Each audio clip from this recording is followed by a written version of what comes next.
our primary goal is to create a network that brings together gamers. To that end, we created a database that tracks the social connections between users, their friends, and the curators that they follow. It stores data about user gameplay and preferences that users have about how they play games. It also allows users to follow special reviewers called curators, which are currently a big thing in the gaming world. People who review games professionally or maybe just stream game reviews on YouTube often have large followings, and we want to find a way to represent that. We also want to take all this data that we collect and use it to analyze user preferences for trends and patterns.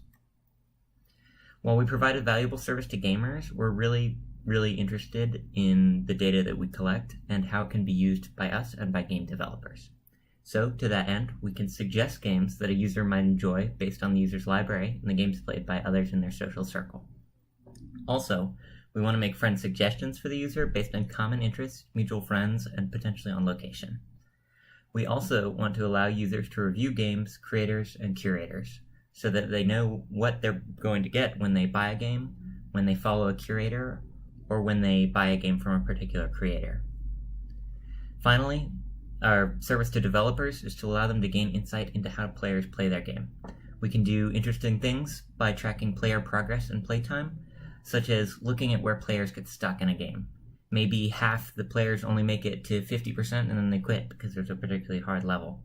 Or, instead, we might see people launching the game and immediately closing it, which might indicate a problem with crashes or difficulty even starting the game. Alright, let's jump straight into UML, shall we? So our database is centered around two major tables, user and game. So with each user, we have a username, a hash, an email, a phone, a language, city, and a country. Pretty simple. Let's move on over here. So this is how we represent games in our database. So we store the name of the game, the genre, the creator ID, which allows us to associate a game with its creator, right here, the creator table, where we store the creator name and an email. We also have a description of the game, and we have the number of players of the game, which helps us distinguish if it's single player or multiplayer, and is generally very helpful for us.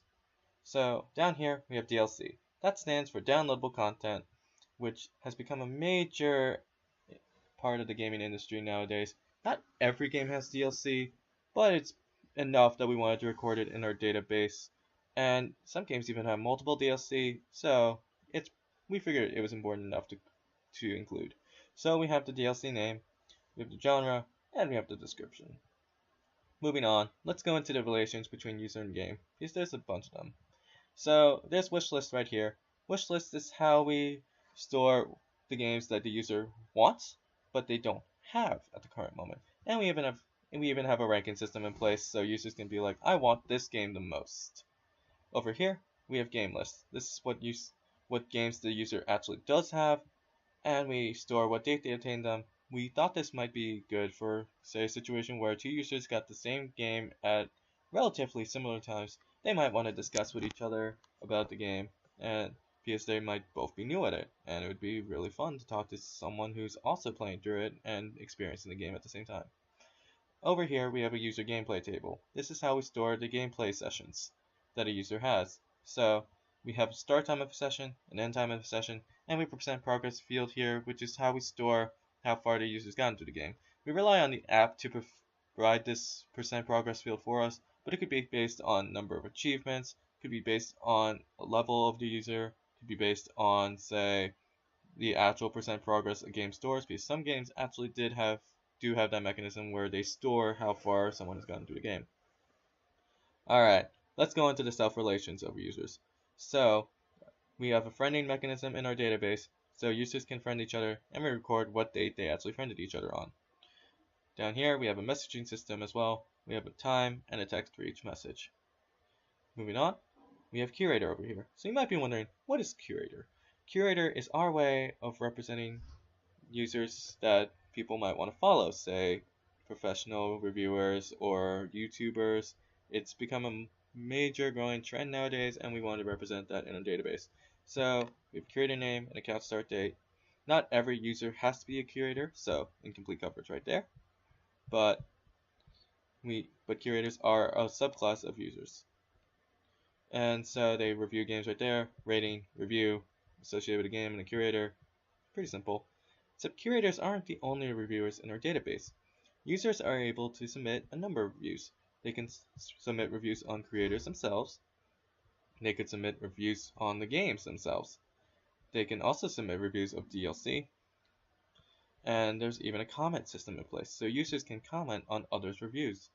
So as you can see, we have DLC review comment right here. We have a comment time and a comment, and that holds true for the other comments we have as well. And users can also comment on curator reviews, if you were wondering. And that's our UML in a nutshell. Alright, let's move on. So, to demonstrate the effectiveness of our database, we've come up with a set of 3 queries that will run on our example data.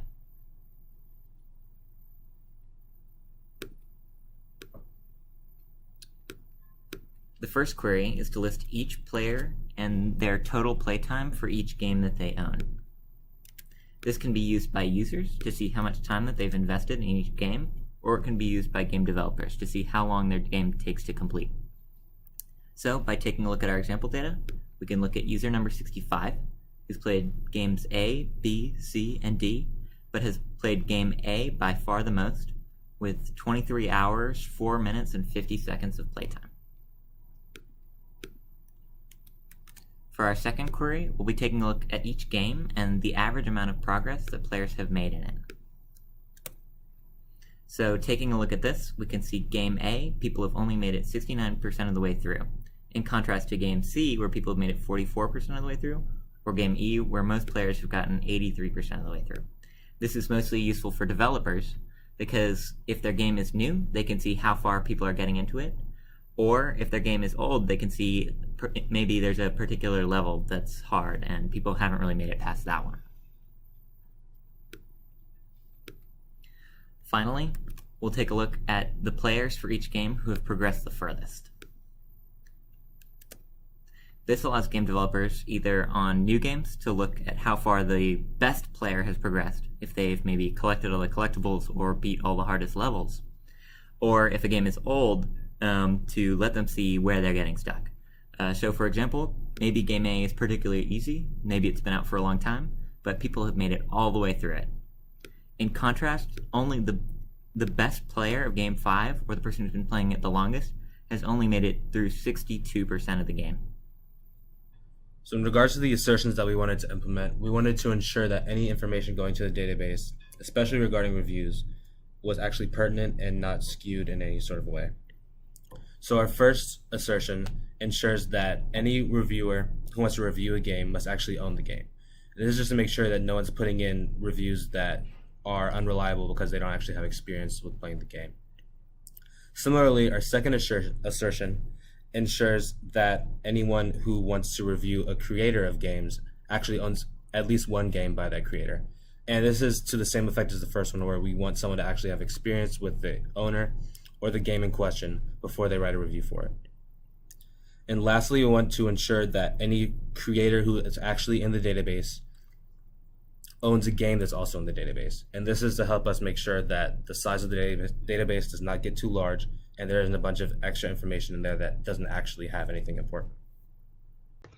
Alright, in terms of future directions for our project, we want to implement functionality for blocking users, we want to improve our messaging and comment functionality, we also want to implement our existing assertions with check statements and triggers.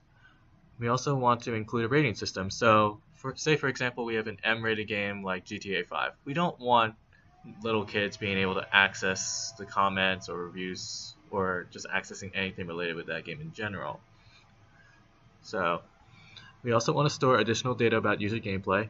We might want to have more descriptive data about the user progress, such as achievements within games and player level and stuff like that. We also want to provide more data analysis for developers.